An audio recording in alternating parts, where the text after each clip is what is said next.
my stars, and welcome back to my channel.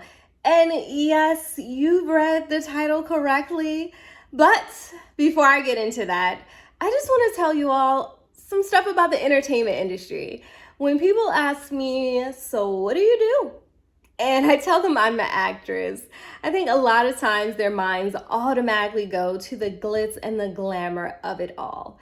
But it's not always like that, especially when you're just starting out. There is so much grind and hustle that goes into becoming an actress. A lot of times I'm traveling by myself. I'm staying in hotel rooms by myself. I'm having late nights and early mornings, and I can do several auditions and not book one. I'll do several more auditions and then book one, and maybe that's my only one for the entire month.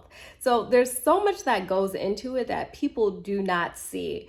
But it's something that I really do enjoy, and I would not change it for the world. And this story that I'm giving you today represents that, represents the grind and the side of the entertainment industry that people do not always know about and don't always see. So let's get into it. I booked a role for a supporting actor as Officer Number 2. Yes. So you all know I was very excited about this role because it's my first role that will give me IMDb credit, International Movie Database credit, which is a huge deal for an actress. So I booked this film and I had two dates where I was supposed to film. October was approaching and the director called me and he asked me if I could film the last week in September instead of in October. Checked my calendar, I was free, I said sure.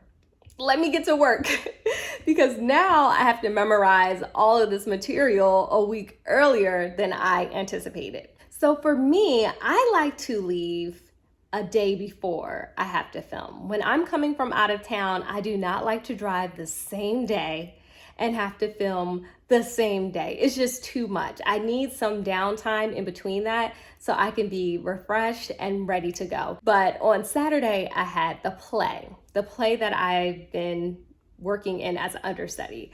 So I couldn't leave too early. I had to go to the play. And then after that, there's things I have to do. I got to Charlotte at 12 a.m. That was not my plan, but that is what happened. So I got out of my car and I walked up to the hotel and the doors were locked. Excuse me, I have a reservation. That was my whole thing that whole day. I have a reservation.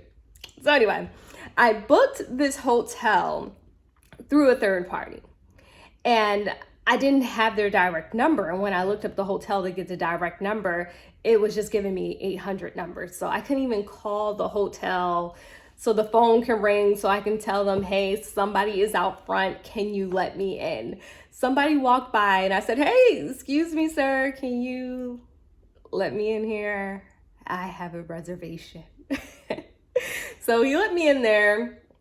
The guy comes out and he's like, ma'am, we're booked for the night. You know what I said? Yeah, I have a reservation, sir. And he said, when you go through the third party, it's not always accurate. This, that, and the third. Okay, go to the next hotel. Booked. Go to the next hotel. Booked. I said, ma'am, is there any event going on this weekend where everything is sold out? She said, yes, there's a golf tournament. Wow. Golf tournament I had no idea about.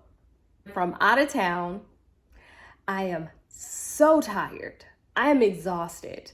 And I have to film basically in a few hours at this point, early in the morning. So I had to call the director. I really didn't want to because it was so late, but I had to let him know my situation because I was not about to sleep in my car. I just was not about to do that. So I called him up and he said, well, check the hotels on the other side of town and they're booked. I called him back it's all over the city. It doesn't matter what section you're in, everything is booked. So to make a long story short, The director really helped me out, and he called somebody from the crew. And I had worked with her before because we filmed back in August, but did we interact a lot? No. Did we have any opportunities to talk to each other outside of filming? No. So I was so grateful that she opened her doors up to me and I was able to crash on her couch. And that took me another half an hour out of my way from where I was. I didn't go to bed until 2:30. I remember looking at my phone and saying, wow, I really do not know how I am going to film in the morning. I am exhausted. At this point, I'm a little frustrated because I thought I had everything together, but it didn't turn out that way. And I have to perform. I woke up at 6:45, got ready, headed out. And once I got on set, I felt so good. I was ready to go. I was like, okay, let's go. My partner was there. I told him what happened. He felt so bad, but it's okay. It all worked out. And I normally don't like to talk about things unless I get it because I'm not a talker. But I have a whole YouTube channel. Okay, you know what I mean. I am really excited about this opportunity and I have to spill the tea. I have to tell you all about it. So I just had an interview today to host a live competition in the area, and I will film it at the end of this month if I was to get it. I really think I might have this position, stars. So I will keep you posted and let you know if I get this position, and I'll tell you what it's all about. Thanks so much for watching, my stars. If you like this video, please give it a thumbs up and subscribe to the channel for videos like this every week. And for more daily inspiration, follow me on Instagram and Facebook at Deborah Missy Scott. Till next time, take care and stay bright, my stars.